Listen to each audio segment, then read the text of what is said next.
So I was actually at King's Church up in Aberdeen last weekend for a really great worship conference.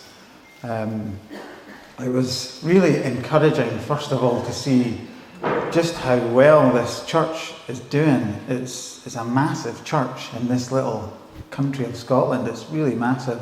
Where there was just a handful of people at first, there's now hundreds and hundreds and hundreds of Christians gathering together every Sunday. And the facilities are just amazing. Apparently Elton John played there, so it's that kind of venue. They have like an excellent cafe area. They have a team of over 100 people serving every Sunday. That's more than there is of us, I think, in total.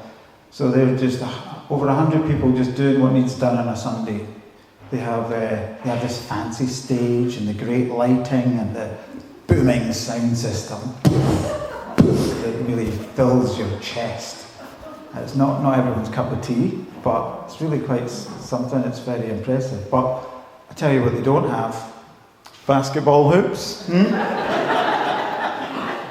if anyone fancies climbing the wall, bash on. So, they have got everything. They might have Jim Robertson and Elizabeth Robertson, but they've not got Chris and May. Don't you guys go anywhere.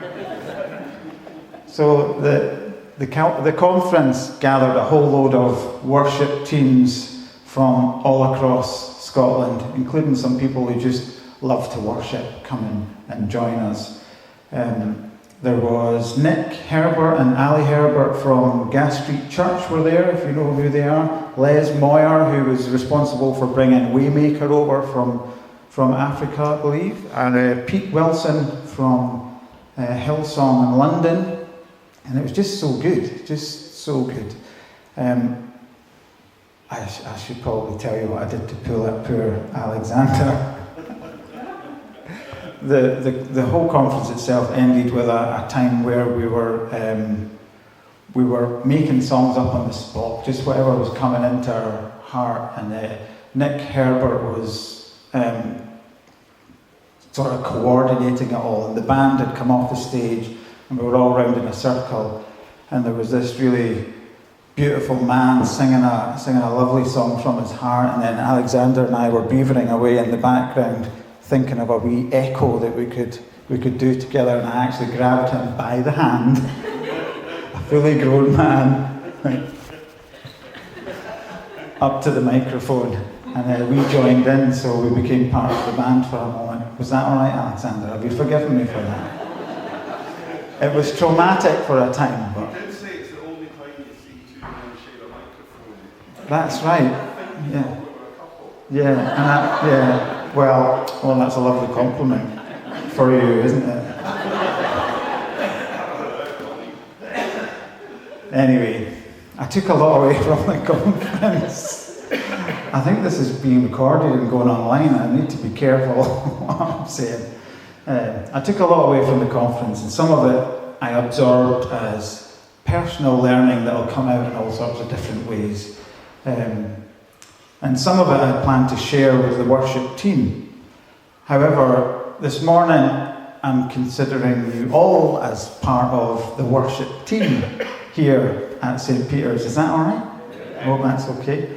I want to share some of this learning with you this morning. So I'm leaning heavily on a lot of what Pete Wilson delivered. It consists of looking at the Old Testament a little bit and why we worship. But mostly I'd like to take the opportunity to enter into worship together. That's what I want to do this morning. And I'd like to spend a good amount of time doing that as a church this morning, if that's okay. So the speaking part is hopefully going to be quite short, and the singing part a bit longer than is usual for us. Thank you, Wilson, for reading from Psalm 40, a psalm declaring what God has done. And phrases like, I desire to do your will, Lord. Your law is within my heart. It speaks of someone fully submitted and turned towards God, fully in worship and adoration. And what a place to be. Is there anywhere else that you would rather be? I guess this morning we should be answering the question, what is worship? And I'm sure everyone's aware that the musical expression of worship is not worship in its entirety, of course, but that we should ideally be giving our whole lives over in worship to God. That it's a lifestyle choice and that our posture should be that we're leaning into God in all circumstances, through our difficult times that we all have, and through times of blessing where we want to be grateful and thankful for what He brings into our lives. And we're always listening for Him and seeking Him over all other voices, including our own. And that's the place of worship we want to find ourselves in. And you know, there are over 2,500 references to worship in the Bible. The first reference is in the days of Enoch.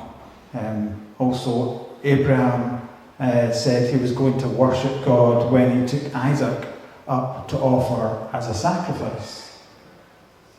In fact, most references to worship are related to sacrifice, which is interesting. When the children of Israel were instructed to bring sacrifices, this was described as worship.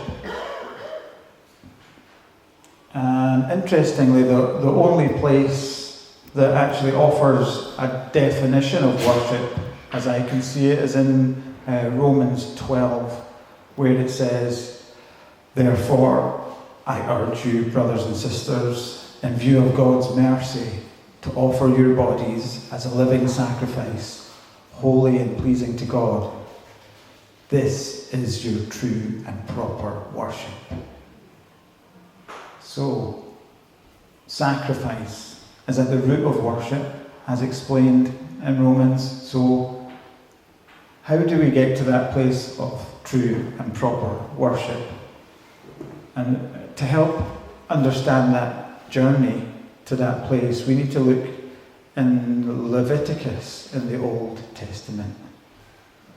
God asked for 5 sacrifice offerings: the burnt offering, the grain offering, the peace or fellowship offering, the sin offering, and the trespass offering.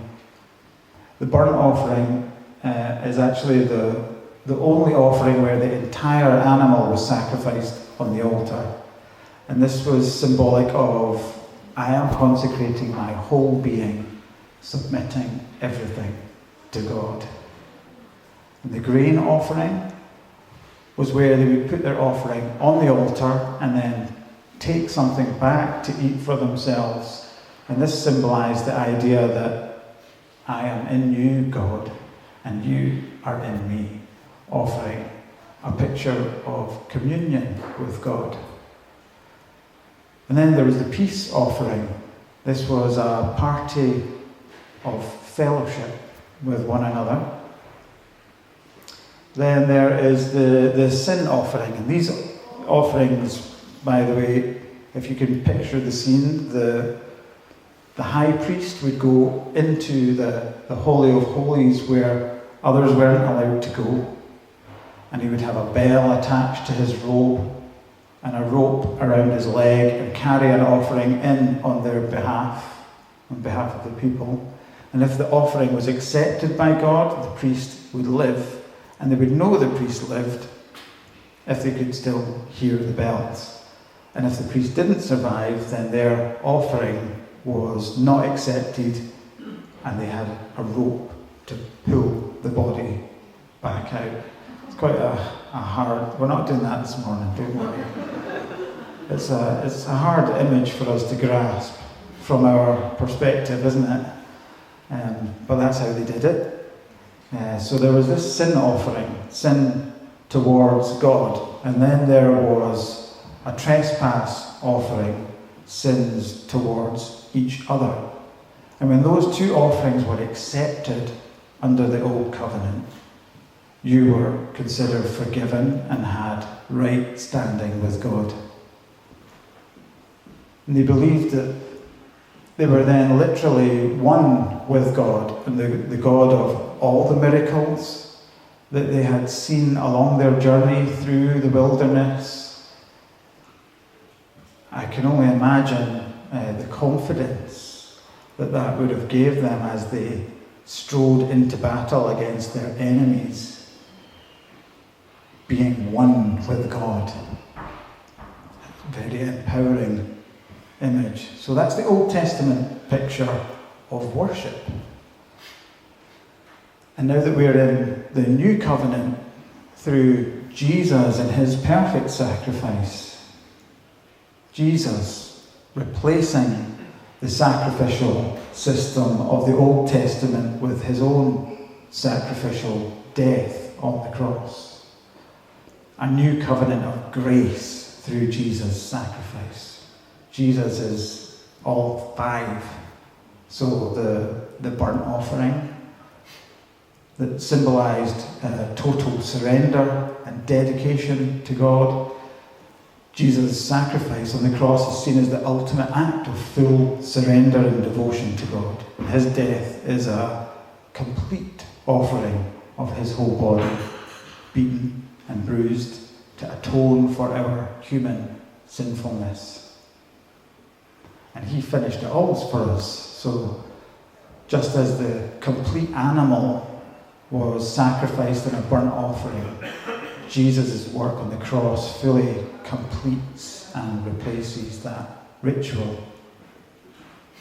The grain offering, in essence, this is communion with God. The Last Supper fulfills the spiritual significance of the grain offering. I am in you, God, and you are in me. There's the peace offering, as the peace offering symbolized reconciliation and peace with God among people. Jesus, his sacrifice is bringing reconciliation between humanity and God by restoring that broken relationship. Through Jesus, we are offered peace with God, which is the good news that we all love to hear. The sin offering was meant to atone for unintentional sins, and now Jesus has become the perfect sacrifice to atone for all sins. Intentional, unintentional, past, present, and thankfully future.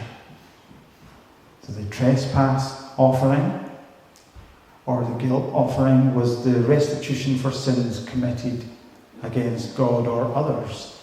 Jesus' sacrificial death is seen as providing restitution for humanity's sins.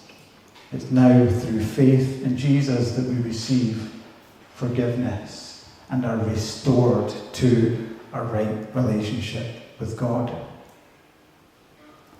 So Jesus replaces the various sacrificial offerings of the Old Testament through his sacrificial death on the cross, offering atonement, reconciliation, restoration to humanity. And it's when we recognize the full weight and significance of what Jesus did for us, that's when our response is to worship. So worship isn't so much something to be done, it's a response to what he's done for us.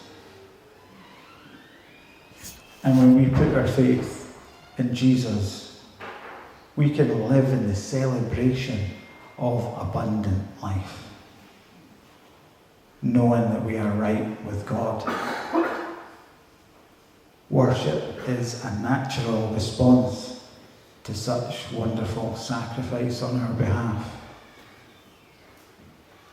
And I'm sure that you've probably noticed just how much of a one-sided agreement this is.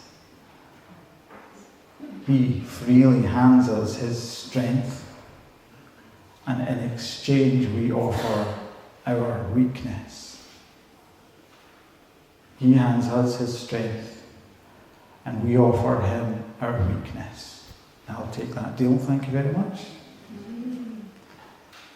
I am in him, and he is in me. But we can't just stop at the sacrifice of the cross, because we get to share in the resurrection.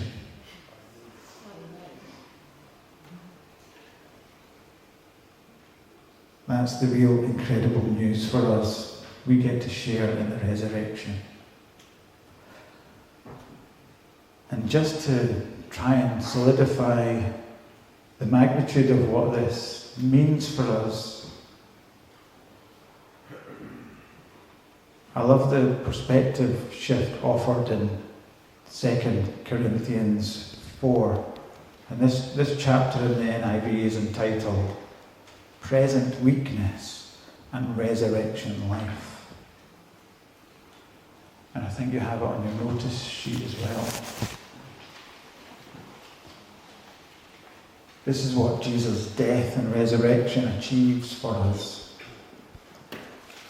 In verse 14 it says, "We know that the one who raised the Lord Jesus from the dead will also raise us with Jesus." All this is for your benefit, so that the grace that is reaching more and more people may cause thanksgiving to overflow to the glory of God. We are under that grace covenant. Are we ready to overflow with thanksgiving? Therefore, we do not lose heart. Though outwardly we are wasting away, yet inwardly we are being renewed day by day. How beautiful is that? For our light and momentary troubles are achieving for us an eternal glory that far outweighs them all. So how can we lose heart ever when this momentary trouble is actually driving us into this eternal glory? That's forever glory. So we fix our eyes not on what is seen, but on what is unseen. Since what is seen is temporary, but what is unseen is eternal. And I'm just going to read a little bit of chapter 5 and then make a comment. For we know that if the earthly tent we live in is destroyed, we have a building from God, an eternal house in heaven, not built by human hands. Meanwhile we groan, longing to be clothed instead with our heavenly dwelling. Because when we are clothed, we will not be found naked. For while we are in this tent, we groan and are burdened, because we do not wish to be unclothed, but to be clothed instead with our heavenly dwelling, so that what is mortal may be swallowed up by life. Now the one who has fashioned us for this very purpose is God, who has given us the Spirit as a deposit, guaranteeing what is to come. And I don't know how those words resonate with you, but for me I could hear perfectly described the burden that is felt from choosing this path to follow Jesus. It's just so overwhelmingly suffocated by the hope of the heavenly blessing to come. And to live is Christ and to die is gain, is the succinct way that Paul describes it in Philippians. And I just love the honesty and the frankness that we groan with burdens in this life, that there's no guarantee of a life without suffering, offering our bodies as that living sacrifice described in Romans as our true and proper worship. But however we bear the burdens of this life, what a comfort to know that we are made by God for the very purpose of being clothed with our heavenly dwelling. Come on. Our job as Christians, therefore, just as is expressed in Psalm 40, is to respond with gratitude, with thanksgiving and praise. Gratitude for rescuing us from the mud and the mire, from the pit of destruction. So let's respond by declaring God's deeds in our lives, acknowledging His faithfulness, His righteousness, and His plan for His people. And let's give to God what He asks for. Not the outward sacrifices, but the heart that desires to follow Him obediently, trusting that He will deliver us. If I could invite the band up, please. I'd like to begin our extended time of worship